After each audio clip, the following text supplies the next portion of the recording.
ओम नमः भगवते वासुदेवाय। श्रीमद्भागवत महापुराण तृतीय स्कंध 31 अध्याय। मनुष्य योनि को प्राप्त हुए जीव की गति का वर्णन। श्री भगवान जी कहते हैं, माता जी, जब जीव को मनुष्य शरीर में जन्म लेना होता है तो वह भगवान की प्रेरणा से अपने पूर्व कर्मानुसार देह प्राप्ति के लिए पुरुष के वीर्य कण के द्वारा स्त्री के उदर में प्रवेश करता है। वहाँ वह एक रात्रि में स्त्री के रज में मिलकर एक रूप कलल बन जाता है, 5 रात्रि में बुद्ध रूप हो जाता है, 10 दिन में बेर के समान कुछ कठिन हो जाता है और उसके बाद मांसपेशी अथवा अंडज प्राणियों में अंडे के रूप में परिणत हो जाता है। 1 महीने में उसके सिर निकल आता है, 2 मास में हाथ पांव आदि अंगों का विभाग हो जाता है और 3 मास में नख, रोम, अस्थि, चर्म, स्त्री पुरुष के चिन्ह तथा अन्य छिद्र उत्पन्न हो जाते हैं। 4 मास में उसमें मांस आदि 7 धातुएं पैदा हो जाती है। 5वें महीने में भूख प्यास लगने लगती है और 6ठे मास में झिल्ली से लिपटकर वह दाहिनी कोख में घूमने लगता है। उस समय माता के खाए हुए अन्न जल आदि से उसकी सब धातुएं पुष्ट होने लगती हैं और वह कृमि आदि जंतुओं के उत्पत्ति स्थान उस जघन्य मलमूत्र के गड्ढे में पड़ा रहता है। वह सुकुमार तो होता ही है, इसलिए जब वहाँ के भूखे कीड़े उसके अंग प्रत्यंग नोचते हैं तब अत्यंत क्लेश के कारण वह क्षण क्षण में अचेत हो जाता है। माता के खाए हुए कड़वे, तीखे, गरम, नमकीन, रूखे और खट्टे आदि उग्र पदार्थों का स्पर्श होने से उसके सारे शरीर में पीड़ा होने लगती है। वह जीव माता के गर्भाशय में झिल्ली से लिपटा हुआ आंतों से घिरा रहता है। उसका सिर पेट की ओर तथा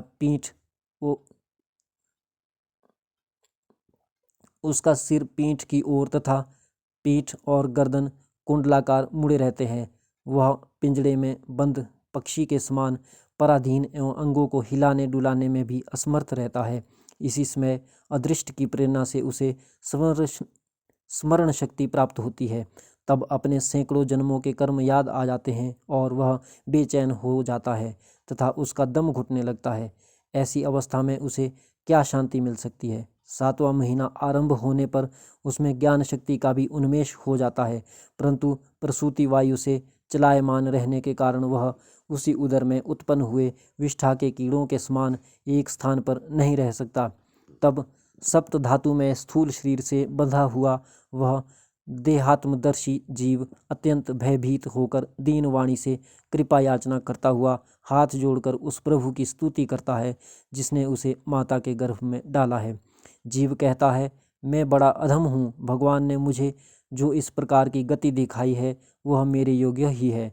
वे अपनी शरण में आए हुए इस नश्वर जगत की रक्षा के लिए ही अनेक प्रकार के रूप धारण करते हैं, अतः मैं भी भूतल पर विचरण करने वाले उन्हीं के निर्भय चरणारविंदों की शरण लेता हूँ, जो मैं इस माता के उदर में देह, इंद्रिय और अंतःकरण रूपा माया का आश्रय कर पुण्य पाप रूप कर्मों से आच्छादित रहने के कारणबद्ध की तरह हूँ। वही मैं यहीं अपने संतप्त हृदय में प्रतीत होने वाले उन विशुद्ध, अविकारी और अखंड बोध स्वरूप परमात्मा को नमस्कार करता हूँ।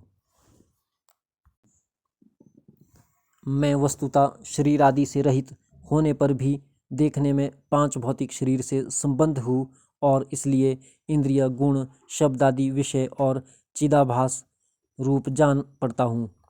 अतः इस शरीर आदि के आवरण से जिनकी महिमा कुंठित नहीं हुई है, उन प्रकृति और पुरुष नियंता सर्वज्ञ परम पुरुष की मैं वंदना करता हूँ। उन्हीं की माया से अपने स्वरूप की स्मृति नष्ट हो जाने के कारण यह जीव अनेक प्रकार के सत्वादि गुण और कर्म के बंधन से युक्त इस संसार मार्ग में तरह तरह के कष्ट झेलता हुआ भटकता रहता है।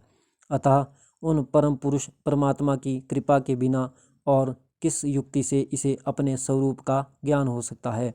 मुझे जो यह त्रैकालिक ज्ञान हुआ है यह भी उसके सिवाय और किसने दिया है, क्योंकि स्थावर जंगम समस्त प्राणियों में एकमात्र वे ही तो अंतर्यामी रूप अंश से विद्यमान है। अतः जीव रूप कर्मजनित पदवी का अनुवर्तन करने वाले हम अपने त्रिविध तापों की शांति के लिए उन्हीं का भजन करते हैं। भगवान, यह देहधारी जीव दूसरी देह के उदर के भीतर मल मूत्र और रुधिर के कुएं में गिरा हुआ है, उसकी जठराग्नि से इसका शरीर अत्यंत संतप्त हो रहा है। उससे निकलने की इच्छा करता हुआ यह अपने महीने गिन रहा है। भगवान, अब इस दीन को यहाँ से कब निकाला जाएगा? स्वामिन, आप बड़े दयालु हैं। आप जैसे उदार प्रभु ने ही इस 10 मास के जीव को ऐसा उत्कृष्ट ज्ञान दिया है।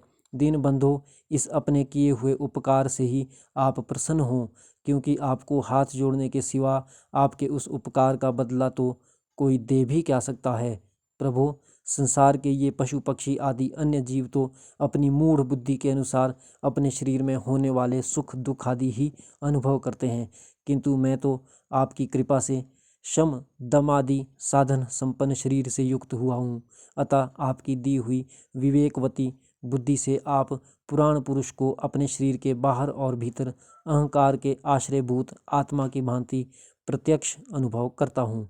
भगवान, इस अत्यंत दुख से भरे हुए गर्भाशय में यद्यपि मैं बड़े कष्ट से रह रहा हूँ, तो भी इससे बाहर निकलकर संसार में अंधकूप में गिरने की मुझे बिल्कुल इच्छा नहीं है, क्योंकि उसमें जाने वाले जीव को आपकी माया घेर लेती है, जिसके कारण उसकी शरीर में अहम बुद्धि हो जाती है और उसके परिणाम में उसे फिर इस संसार चक्र में ही पड़ना पड़ता है।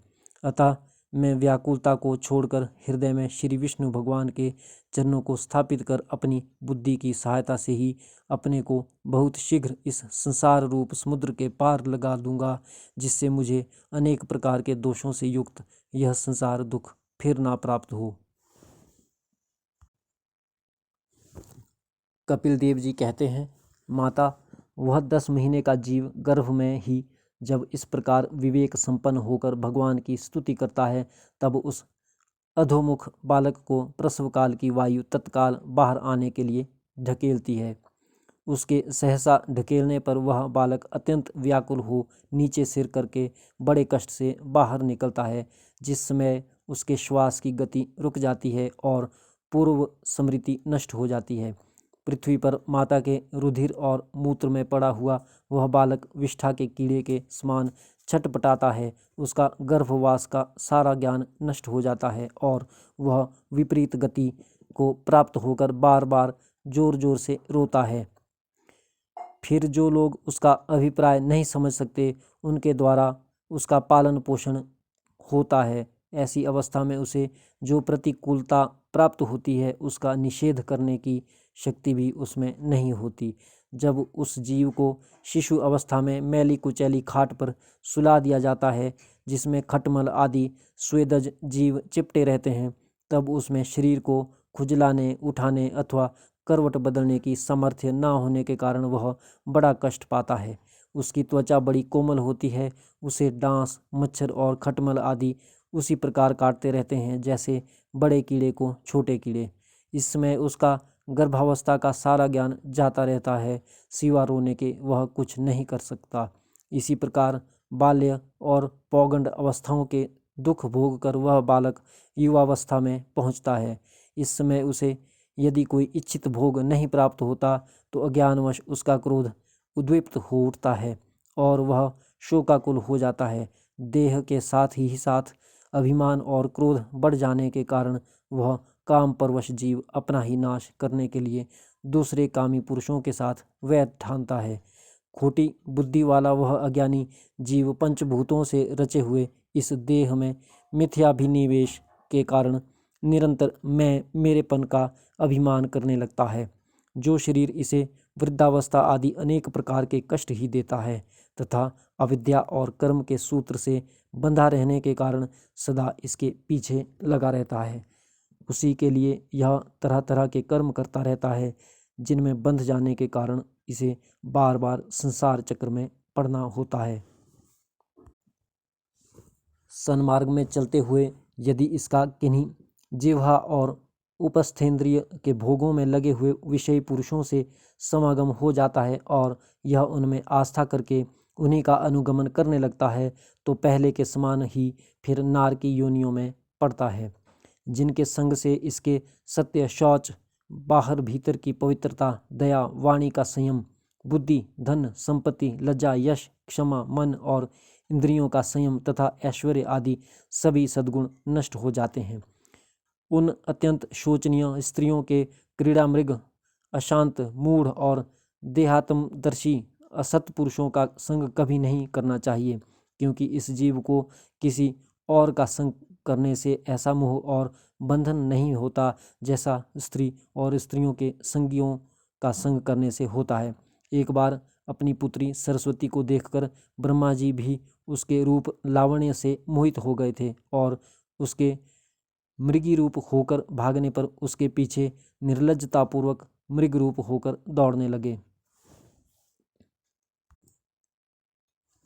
उन्हीं ब्रह्मा जी ने मरीचि आदि प्रजापतियों की तथा मरीचि आदि ने कश्यप आदि की और कश्यप आदि ने देव मनुष्य आदि प्राणियों की सृष्टि की। अतः इनमें एक ऋषि प्रवर नारायण को छोड़कर ऐसा कौन पुरुष हो सकता है जिसकी बुद्धि स्त्री रूपिणी माया से मोहित ना हो। अहो, मेरी इस स्त्री रूपिणी माया का बल तो देखो, जो अपने भ्रिकुटी विलास मात्र से बड़े बड़े दिग्विजयी वीरों को पैरों से कुचल देती है। जो पुरुष योग के परम पद पर आरूढ़ होना चाहता हो अथवा जिसे मेरी सेवा के प्रभाव से आत्मा अनात्मा का विवेक हो गया हो, वह स्त्रियों का संग कभी ना करे, क्योंकि उन्हें ऐसे पुरुष के लिए नरक का खुला द्वार बताया गया है। भगवान की रची हुई यह जो स्त्री रूपिणी माया धीरे धीरे सेवा आदि के मिस से पास आती है, इसे तिनकों से ढके हुए कुएं के समान अपनी मृत्यु ही समझे। स्त्री में आसक्त रहने के कारण तथा अंत समय में स्त्री का ही ध्यान रहने से जीव को स्त्री योनि प्राप्त होती है। इस प्रकार स्त्री योनि को प्राप्त हुआ जीव पुरुष रूप में प्रतीत होने वाली मेरी माया को भी धन, पुत्र और गृह आदि देने वाला अपना पति मानता रहता है। सो जिस प्रकार व्याधे का गान कानों को प्रिय लगने पर भी बेचारे भोले भाले पशु पक्षियों को फंसाकर उनके नाश का ही कारण होता है, उसी प्रकार उन पुत्र, पति और गृह आदि को विधाता की निश्चित की हुई अपनी मृत्यु ही जाने। देवी, जीव के उपाधिभूत लिंग देह के द्वारा पुरुष एक लोक से दूसरे लोक में जाता है और अपने प्रारब्ध कर्मों को भोगता हुआ निरंतर अन्य देहों की प्राप्ति के लिए दूसरे कर्म करता रहता है। जीव का उपाधि रूप लिंग शरीर तो मोक्ष पर्यंत उसके साथ रहता है तथा भूत, इंद्रिय और मन का कार्य रूप स्थूल शरीर इसका भोगाधिष्ठान है। इन दोनों का परस्पर संगठित होकर कार्य न करना ही प्राणी की मृत्यु है और दोनों का साथ साथ प्रकट होना जन्म कहलाता है। पदार्थों की उपलब्धि के स्थान रूप इस स्थूल शरीर में जब उनको ग्रहण करने की योग्यता नहीं रहती, यह उसका मरण है और यह स्थूल शरीर ही मैं हूँ, इस अभिमान के साथ उसे देखना उसका जन्म है। नेत्रों में जब किसी दोष के कारण रूपादि को देखने की योग्यता नहीं रहती, तभी उनमें रहने वाली चक्षु इंद्रिय भी रूप देखने में असमर्थ हो जाती है और जब नेत्र और उनमें रहने वाली इंद्रिय दोनों ही रूप देखने में असमर्थ हो जाते हैं, तभी इन दोनों के साक्षी जीव में भी वह योग्यता नहीं रहती। अतः मुमुक्षु पुरुष को मरण आदि से भय, दीनता अथवा मोह नहीं करना चाहिए। उसे जीव के स्वरूप को जानकर धैर्यपूर्वक निसंग भाव से विचरना चाहिए तथा इस मायामय संसार में योग वैराग्य युक्त सम्यक ज्ञानमयी बुद्धि से शरीर को निक्षेप की भांति रखकर उसके प्रति अनासक्त रहते हुए विचरण करना चाहिए।